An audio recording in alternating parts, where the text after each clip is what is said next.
Hello everyone, my name is YUDA XIAO. Welcome to my short video about IBUS 212 first assignment. In this video, I will compare the institutional environment between Indonesia and Malaysia with New Zealand. By making a more comprehensive analysis, I will use the pistol framework to support my comparisons. Indonesia is a democratic country with a stable political and legal system. It has comprehensive type of law which protect human rights and property rights. Also, international trade agreements ensure the future inflow of foreign direct investment and international trade. All in all, the political and legal condition of Indonesia is an advantage for foreign investors and companies expand and doing businesses in the Indonesian market. Politics of Malaysia operates under the framework of a federal democratic constitutional monarchy. The king is the head of state and the prime minister is the head of government. The constitution of Malaysia is codified and based on Westminster system. Malaysia has separation of power, but the executive branch holds most of the power. Furthermore, human rights had been upheld in the constitution. However, certain laws limited civil rights such as freedom of speech and assembly. Accordingly, foreign investors and companies should pay attention to the political issues related to Malaysia government. New Zealand is a parliamentary democracy and constitutional monarchy. The judicial system is founded on English common law principle and it is independent of the legislature. The Human Rights Act and the New Zealand Bill of Rights Act promote and protect human rights. Accordingly, compared to other two focusing countries, New Zealand is a nation with comprehensive and well-developed legal and political system. It provides certainty to trade and live in New Zealand. Let's jump to the economic perspective. Indonesia is the largest economy in Southeast Asia, and the scale of economy is even larger than most of EU countries.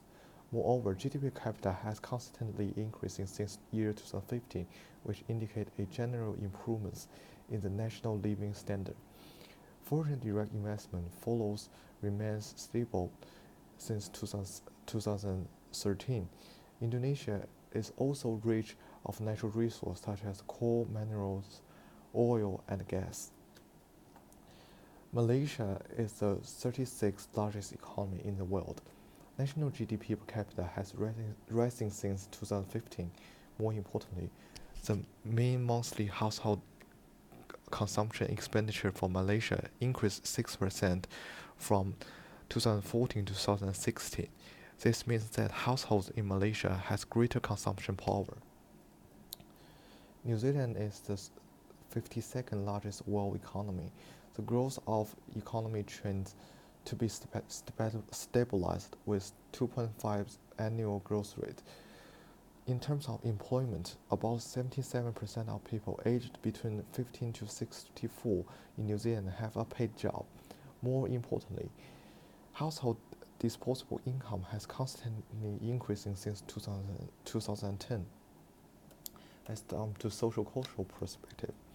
Half of the population in Indonesia is under 13 years old, which are highly adaptive to new technology.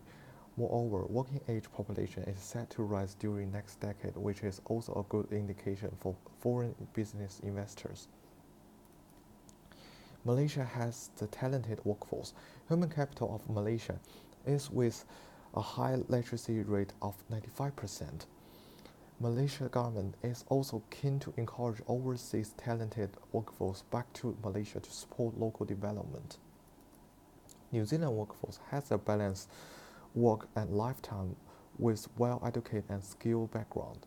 Nowadays, New Zealand workforce has emerging trend of increasing qualification profile, the increasing life in earnings, and a rise in relative earnings by those who have higher qualifications. Let's then jump to technological perspective. Indonesia has comprehensive transport infrastructure including airports, railways, and waterways, which cover most parts of the country. Indonesia also self-developed nationwide communication system which increased the efficiency and population of internet usage. Malaysia has well-maintained highways and railways through entire country. Seaports and airports connect entire world. Also, technological advanced telecommunications network and digital infrastructure has covered most part of country to facilitate the efficiency of internet connection and communications. New Zealand has developed a comprehensive road and network links to all seaports and airports. The overall length of road and railway network is around 97,000 kilometers. In the future, New Zealand government is expected to spend $129 billion on infrastructure maintenance and constructions. Let's jump to the final perspective. Indonesia is geographically located along the Pacific Ring of Fire, which regularly faces the hardship of many natural disasters, including earthquakes, tsunamis, and volcano activities. Although Malaysia is geographically located outside the Pacific Ring of Fire, which is relatively free from certain natural disasters, like Indonesia, however, Malaysia is still vulnerable to natural disasters. New Zealand is geographically located on the Pacific Ring of Fire zone, like Indonesia.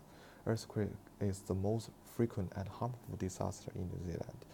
In summary, business investors and owners should aware the risk of natural disaster in these three countries and be prepared for any unexpected economic cost. In the end, thanks for watching. It is my pleasure to share my personal idea with you about this topic.